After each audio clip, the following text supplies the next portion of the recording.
बेटियों के लिए कहा जाता है, दुहितर शब्द से बना है।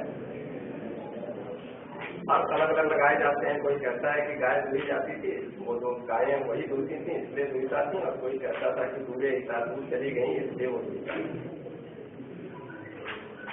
हमारे आचार्य वासुदेव शर्मा जी ने थोड़ी आपत्ति व्यक्त की थी कि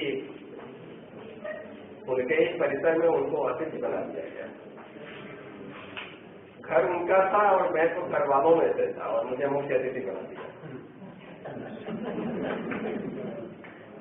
लड़की विदा हो जाती है तो उसको अपना ही घर धीरे धीरे अतिथि बना के रख देता है।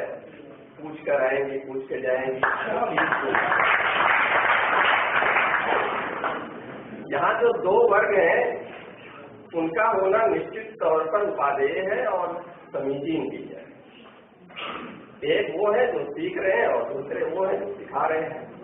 लेकिन कुछ ऐसे लोगों को भी इन्होंने आमंत्रित कर दिया है जिनको संस्कृत आती नहीं और जिनकी संस्कृत जाती नहीं। लेकिन प्रोफेसर रघुनाथ शास्त्री जी ने थोड़ा समाधान किया है कि साहब पाठककारक पढ़ने वाला ही नहीं, पढ़ाने वाला भी होता है। मैंने मान लिया कि व्याकरण में जो कहा होगा उन्होंने वो संस्कृत ही कहा होगा, क्योंकि विद्वज्जन जो कह देते हैं वहीं से व्याकरण शुरू हो जाता है। ये फिर भी कुछ पक्ष ऐसे होंगे जो विद्वज्जन से परे होंगे या कुछ जो सीखने वालों से परे होंगे। बहुत बार शब्द है ना कि परमोपदेश कुशल बोलते हैं। अगर आत्मने पद में बात नहीं बन पाई, परस्मय पद से ही काम चला दिया, तब भी कुछ तो बात पहुंचेगी। कुछ तो संकट ये होता है कि ऐसे मंचों पर आने पर आप किसको संबोधित करें। जब संवाद कर रहे होते हैं तो आपको अपने श्रावक चुनने पड़ते हैं। उन श्रावकों में कुछ तो बाल गोपाल भी आ चुके हैं और कुछ वृद्धजन हैं। मेरी और दोनों की औसत आयु के बीच में ठहरता हूँ, इसलिए दोनों के साथ शायद कुछ संवाद।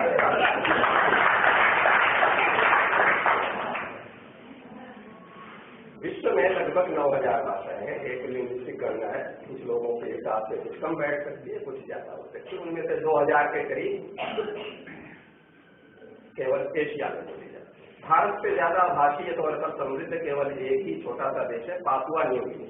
वहाँ 900 भाषाएं और 900 भाषाएं भी अलग अलग परिवार की करीब 40 परिवारों की भाषाएं हैं और पूरे आसानी से बोली जाती हैं, सीखी जाती है।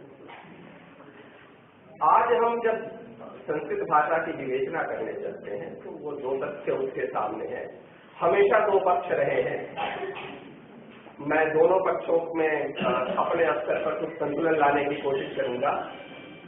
कलानाथ शास्त्री जी जैसे शांत हैं, झील की तरह शांत, और जैसे अर्कनाथ चौधरी जी लहर की तरह ओज में, शुद्धता एक पक्ष रहेगा और प्रवाह में ढाल देना दूसरा पक्ष सदा रहेगा, और दोनों कहीं न कहीं टकराते रहेंगे और सामंजस्य के बिंदु तलाशते रहेंगे। और ये आज का नहीं, जब संस्कृत शब्द कहा गया होगा, जब परिष्कृत भाषा के रूप में भाषा को लाया गया होगा, तब भी ये बातें कहीं न कहीं अनायास रूप में आई होंगी।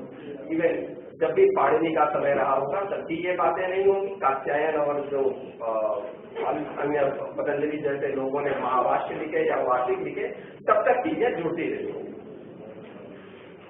हम जिस भी भाषा को बोल रहे हैं ये निश्चित तौर पर संसार की सबसे प्राचीनतम जीवित भाषा है। हो सकता है उससे प्राचीन कुछ रहा हो, लेकिन अब वो जीवित नहीं है। जीवित भाषा ही नहीं, ये सबसे व्यवस्थित भाषाओं में से है, सबसे वैज्ञानिक भाषाओं में से है और सबसे साहित्यिक भाषाओं में से है। ये विविध तथ्य है, लेकिन इनके कुछ संकट होंगे। सर्वाधिक देव भाषा है इसलिए लोक भाषा से थोड़ी कटेगी। सर्वाधिक वैज्ञानिक है इसलिए कुछ संकट खड़ी करेगी जटिलता के रूप में। सर्वाधिक साहित्यिक है इसलिए शब्दों में जितनी अनेकार्थता ला सकती है उतनी अनेकार्थता भी लाएगी। ये दो तथ्य हैं, इनको स्वीकार करना पड़ेगा। और जितनी भी वैज्ञानिक भाषाएं रही हैं, कुछ जटिलताओं के कुछ लाभ भी हैं, और वो लाभ ये है, अंग्रेजी में नॉलेज तो लिखा कुछ और जाता है और पढ़ा कुछ और जाता है, क्योंकि भाषा की वर्तनी की शुद्धता तो उन्होंने बचाए रखी, लेकिन ध्वनि की शुद्धता को उन्होंने प्रवाह में जाने दिया। आपके लिए संकट है कि उन सारी दोनों चीजों को कैसे बचाएं, लेकिन एकमात्र इस चीज ने एक बड़ा सा काम किया।